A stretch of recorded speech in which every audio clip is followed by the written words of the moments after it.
जी, पीछे देखिए, वो खूंखार चील आ रही है, जल्दी भागो। चील ने कालू के पंख पर चोंच मारी।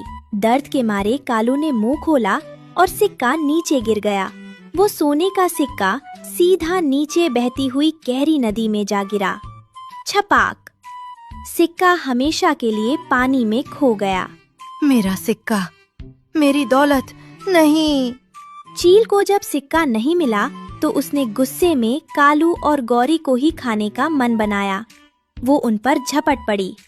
वे दोनों जान बचाने के लिए पूरी तरह भाग रहे थे। कालू और गौरी गिरते पड़ते जमीन पर कंटीली झाड़ियों में छिप गए। चील ऊपर मंडराकर चली गई। फिर वो दोनों रानों के पास पहुँचे। कालू और गौरी के शरीर पर खरोंचे थी और सिक्का भी जा चुका था। कालू भैया, गौरी बहन, देख लिया झूठ और लालच का ये भयानक नतीजा।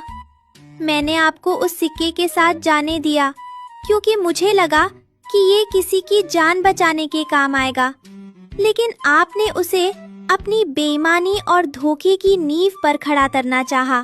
अब देखिए, ना आपको वो कीमती सिक्का मिला, ना आपकी इज्जत रही, और कसी चक्कर में आपकी जान पर बन आई सो अलग।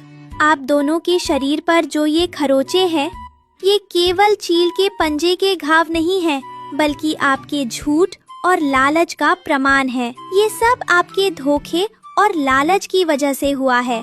कुदरत किसी के साथ किए गए धोखे को कभी बर्दाश्त नहीं करती। रानो बहन, हमें माफ कर दो। हमारे मन में लालच आ गया था। हमने तुम्हारे भोलेपन का फायदा उठाया और कुदरत ने हमें सजा दी। वो सिक्का हमारे लिए नहीं था। देखिए भैया, मेरी एक बात गांठ बांध लीजिए और इसे जीवन भर याद रखिएगा। इस संसार में धन तो केवल मेहनत, ईमानदारी और नेक नियत का ही फलता है। धोखे की कमाई या तो किसी गहरे पानी में जाकर डूब जाती है या फिर आपको बड़ी बीमारी और ऐसी ही भयानक मुसीबतें देती है जो जान पर बनाती हैं। आज आप भले ही खाली हाथ हैं और आपके शरीर पर चोटें हैं, लेकिन मुझे खुशी है कि आपको ये जीवन का सबसे बड़ा और कड़वा पाठ सीखने को मिला है। उम्मीद है कि अब आप बेईमानी का रास्ता छोड़कर ईमानदारी से जीवन बिताएंगे। कालू और गौरी खाली हाथ और शर्मिंदा होकर वापस लौटे। उस दिन उन्होंने सीखा कि ईमानदारी की सूखी रोटी बेईमानी के सोने से कहीं ज्यादा कीमती होती।